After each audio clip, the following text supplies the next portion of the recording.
Assalamualaikum warahmatullahi wabarakatuh. Bertemu lagi dengan saya, Herman Jambek. Kali ini saya akan membahas tentang kalau mabok janganlah sholat. Kalau mabok janganlah sholat. Tapi sebelumnya, seperti biasa, yuk mari kita ngopi. Ngobrol perihal iman, ngobrol perihal Islam. Kopi ketika otak perlu inspirasi.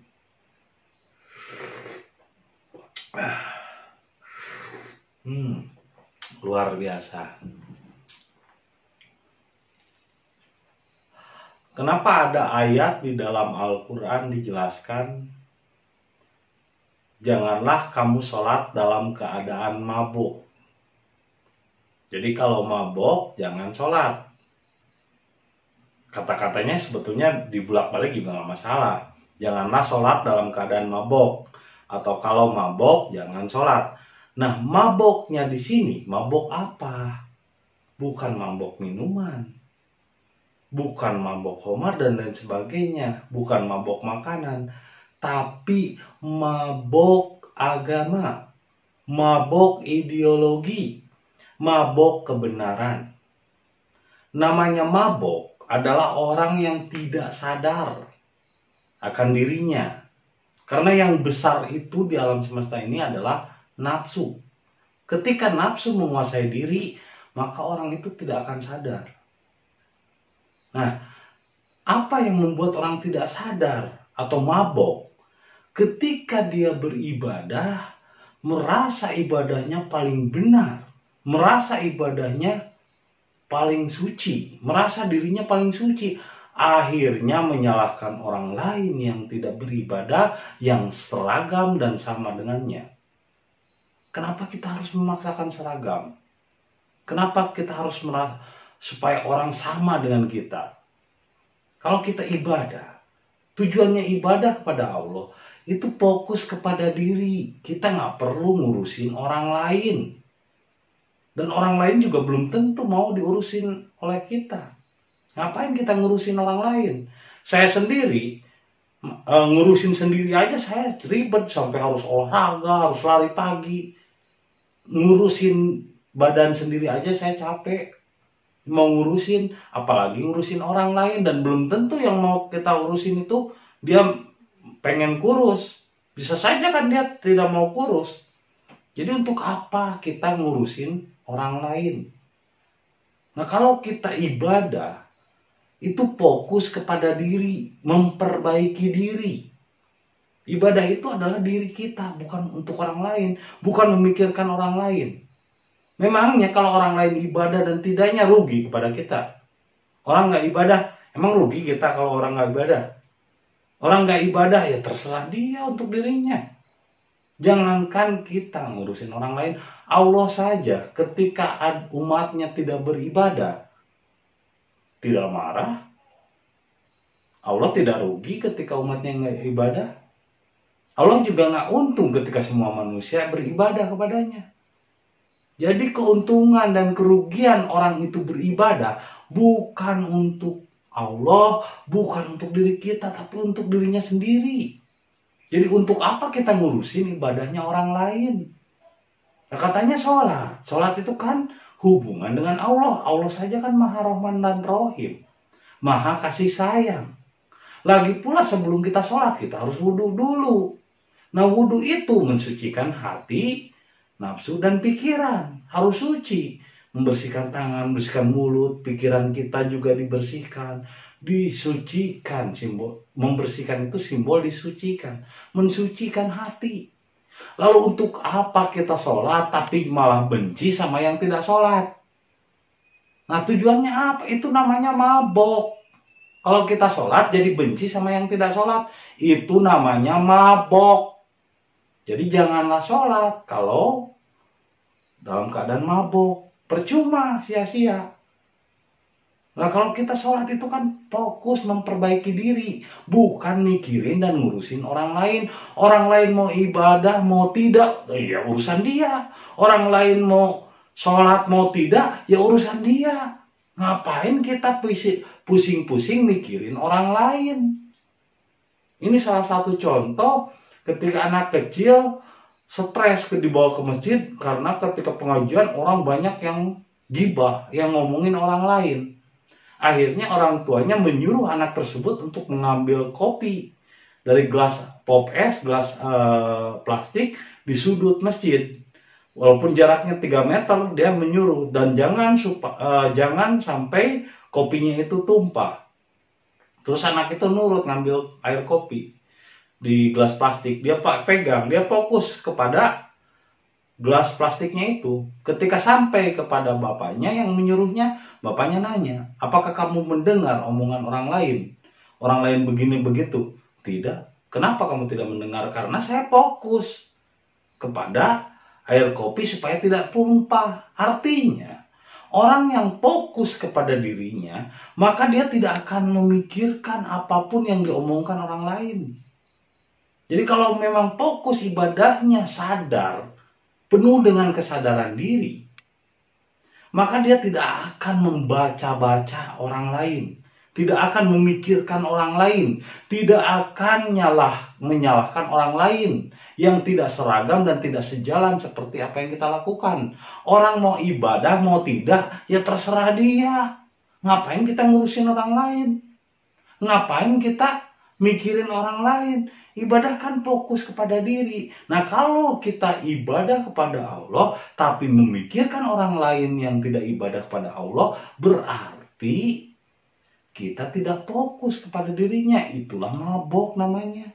Apalagi sampai jadi benci sama yang tidak sholat. Lah kan sholat tujuannya mensucikan hati kita. Terus kalau kita sholat jadi benci sama yang tidak sholat, lah gimana sholatnya? Berarti kan sholatnya mabok. Janganlah sholat kalau mabok. Jadi sadar diri. Karena tujuannya ibadah bukan kebutuhan orang lain atau siapapun, tapi kebutuhan dirinya sendiri. Orang lain mau ibadah mau tidak terserah dirinya. Allah pun begitu kan kepada hambanya. Mau ibadah mau tidak terserah dirinya. Kenapa kita jadi benci sama yang tidak sholat? Kalau kalian benar sholatnya, maka justru akan menjadi lebih mencintai orang yang tidak sholat. Nabi Muhammad pun mencintai orang Yahudi yang selalu mencela. Orang Yahudi yang lumpuh, yang buta, yang selalu mencelanya tetap diberi makan. Tetap dikasihi. Artinya apa? Untuk apa kita membenci orang yang tidak sholat? Karena sholat itu tujuannya bukan untuk mikirin orang, tapi untuk fokus memperbaiki diri. Ibadah saja fokus memperbaiki diri. Sehingga kita tidak akan pernah memikirkan ibadahnya orang lain. Yang terpenting dari sholat itu, kalau kita mau sadar, apa itu sholat? Sholat itu tanha anil fahsya wal munkar. Sholat itu mencegah perbuatan keji dan munkar. Kalau sholatnya benar, maka dia tidak akan menyangka buruk mereka yang tidak sama sejalan dengan kita. Orang yang sholatnya benar, maka tidak akan membenci orang yang tidak sholat.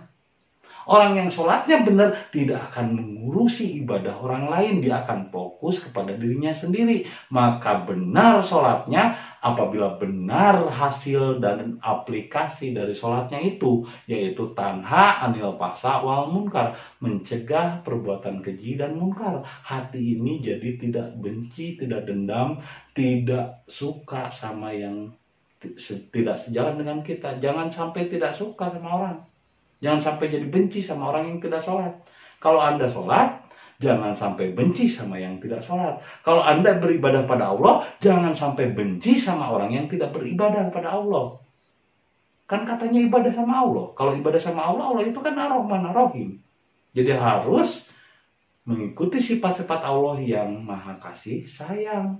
Jangan membenci. Jadi sadarlah. Sholatlah dalam keadaan sadar.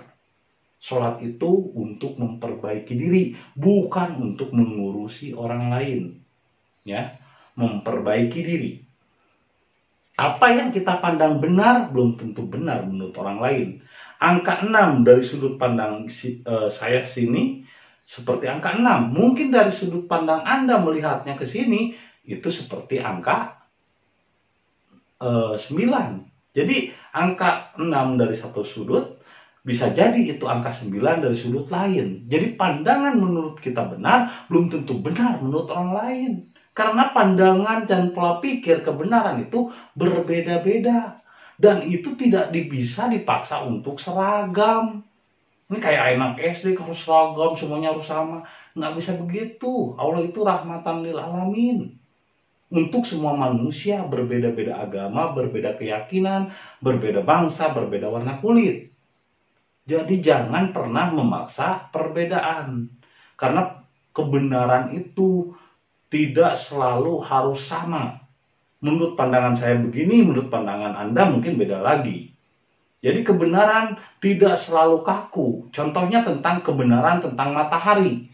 Menurut umum, menurut orang-orang pada umumnya, matahari itu terbit dari timur dan tenggelam di barat. Menurut orang pada umumnya dan biasa dilihat matahari terbit timur, tenggelam di barat.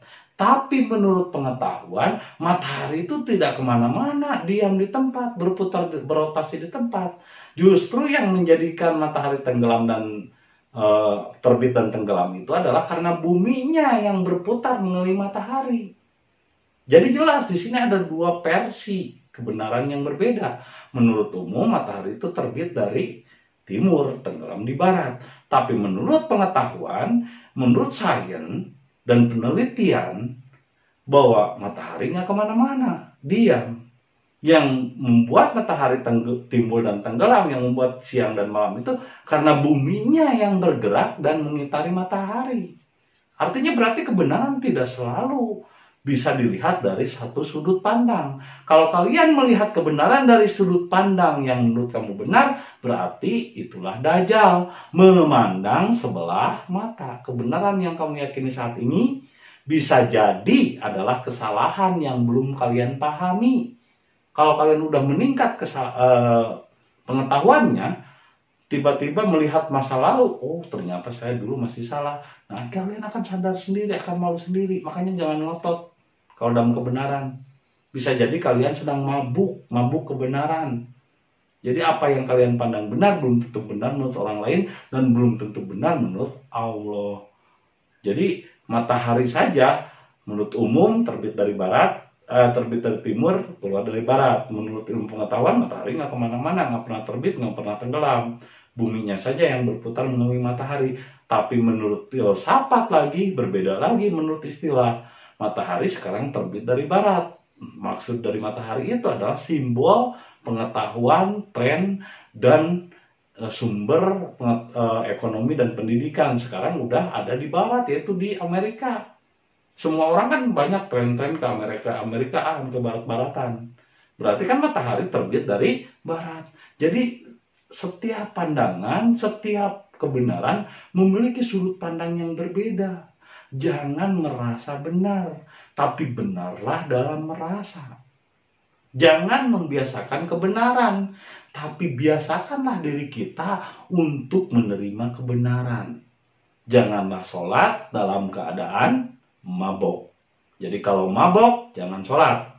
Maboknya di sini bukanlah mabok minuman, mabok makanan, tapi mabok ideologi, mabok kebenaran, mabok merasa dirinya paling benar. Karena iblis pun rajin ibadah, tapi iblis itu sombong, merasa ibadahnya paling benar. Jadi kalau kalian belajar untuk memperbaiki diri, menghisab diri, maka hisab dari diri tidak perlu membaca orang lain, tidak perlu mengurusi orang lain, tidak perlu melihat dan memandang orang lain menurut kacamata kita.